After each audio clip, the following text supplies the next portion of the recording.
Can you read my thoughts? I'm not sure what I said. I feel dumb and long night coming.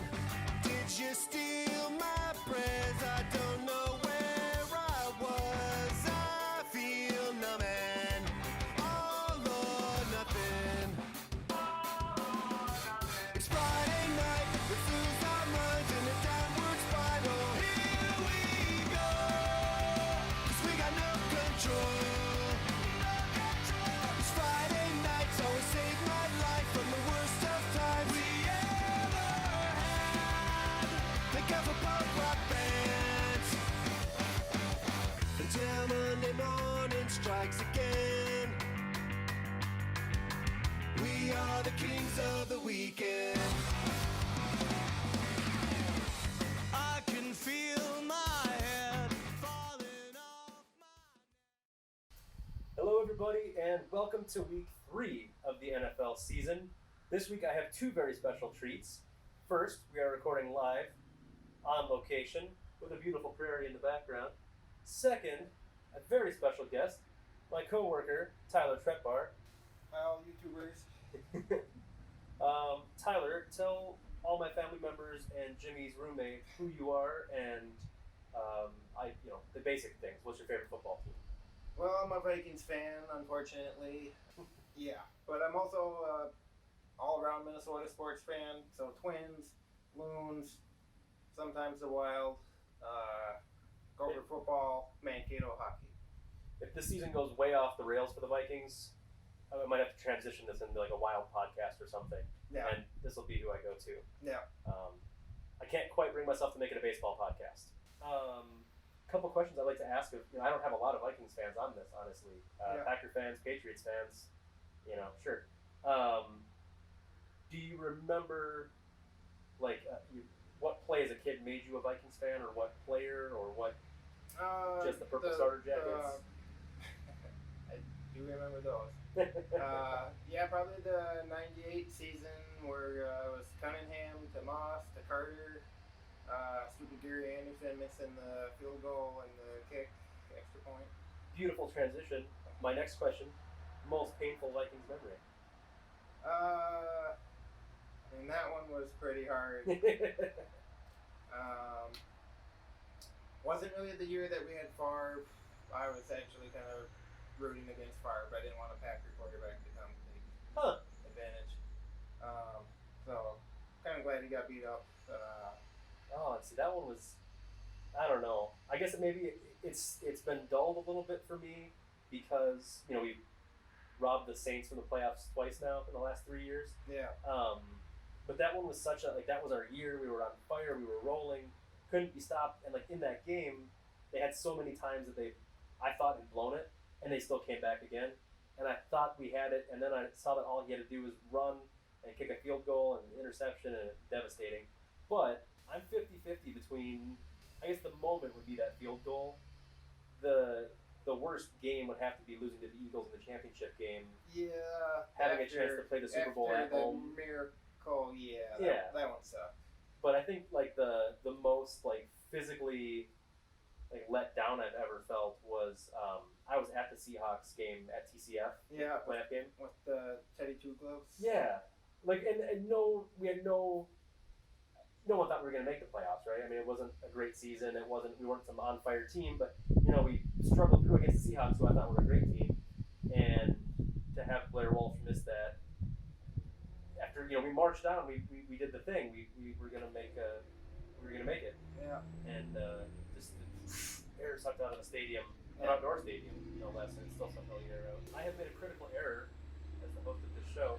We've been talking for minutes and haven't cracked our beer yet. Yeah, I was wondering. I'm sorry. I'm a terrible host. This week I try to keep things local. I like to share beers that are interesting. So this week we are drinking Oliphant Brewing's. They're in Somerset, Wisconsin. Super squishy, blackberry, raspberry, and coconut sour. Because we're pretty sour about how this season is going. Good enough. I'm gonna try it. Yeah. Let's give it a crack. Skull through the thair and all that.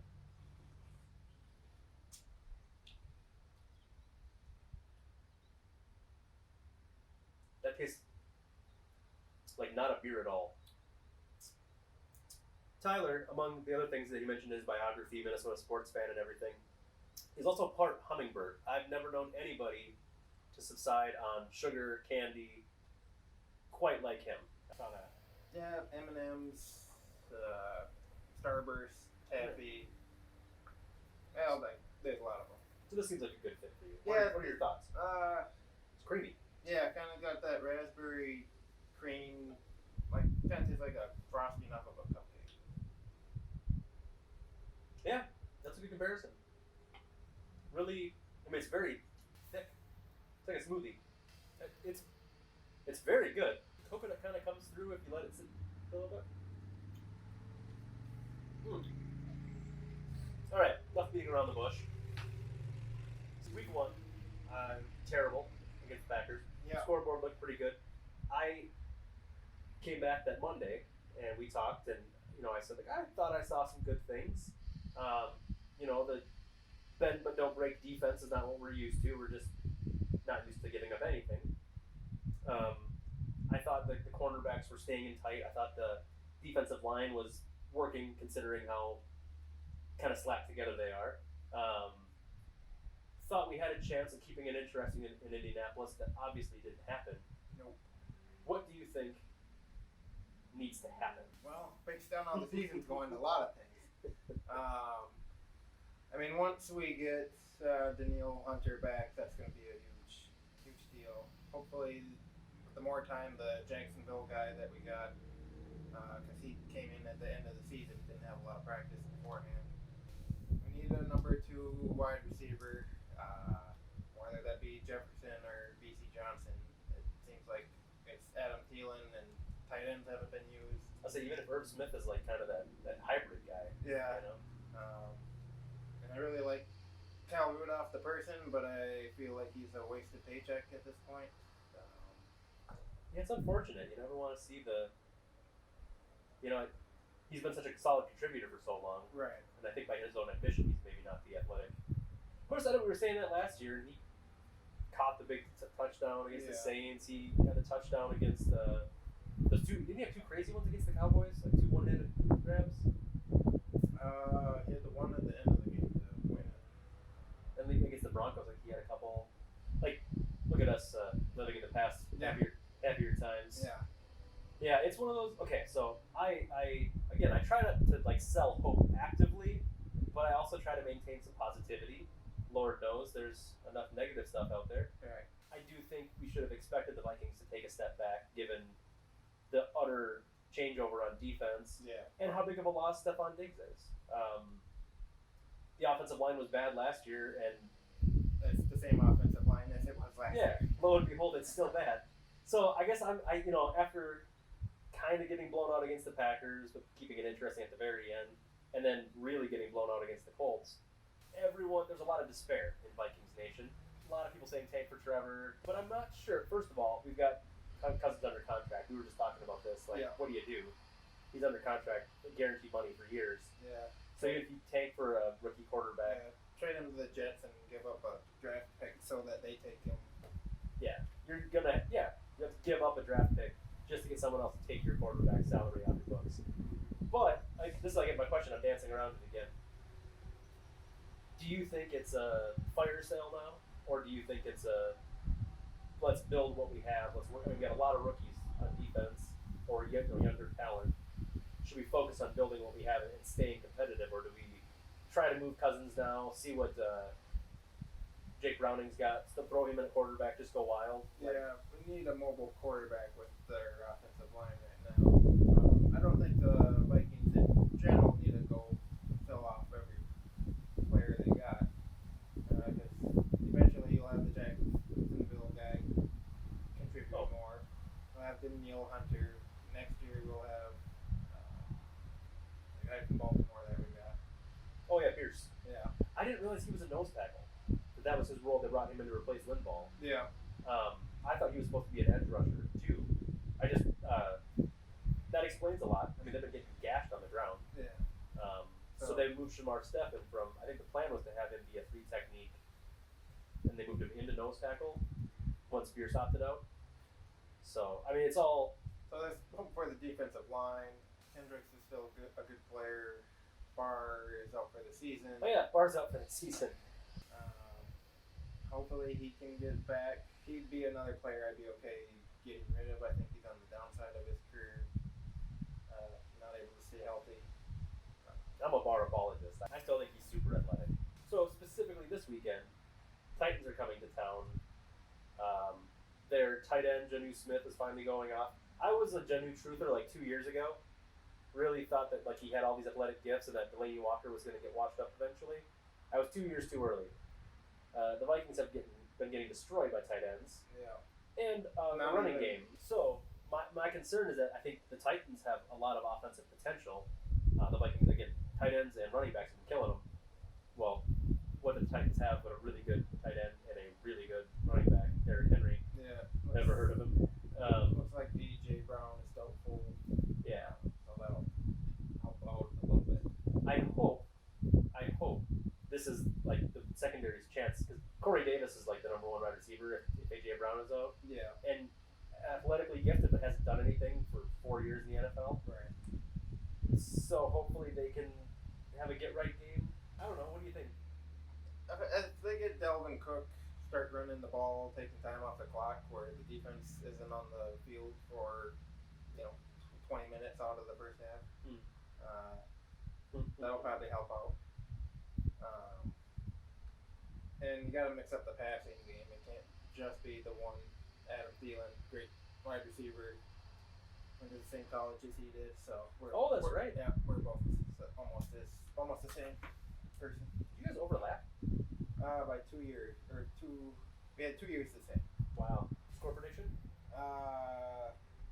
I'm gonna say it's gonna be I'll give the Vikings some hope.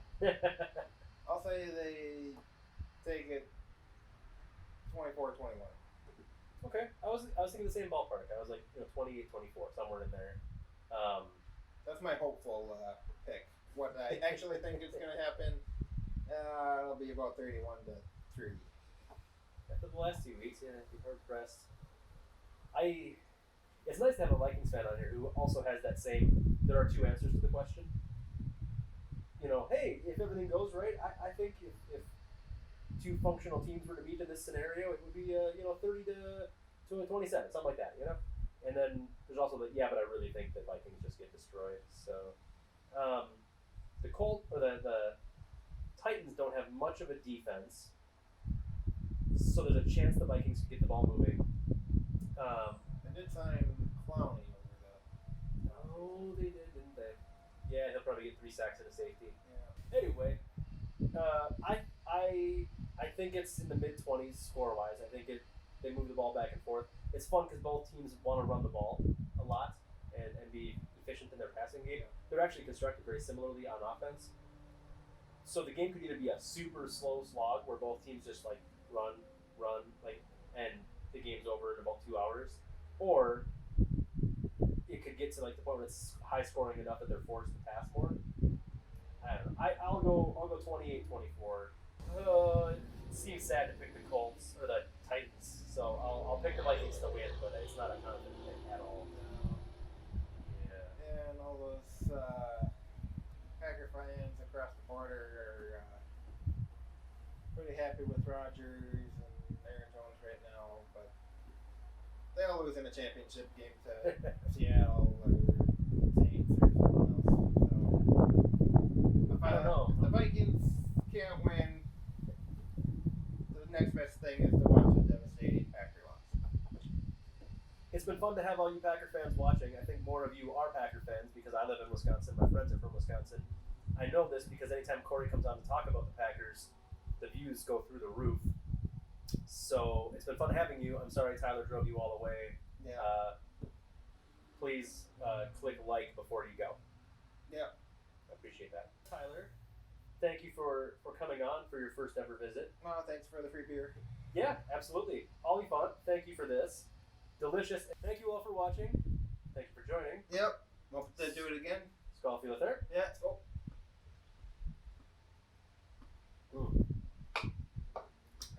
Go Vikings. All right. Thanks. Until Monday morning strikes again. are the kings of the weekend.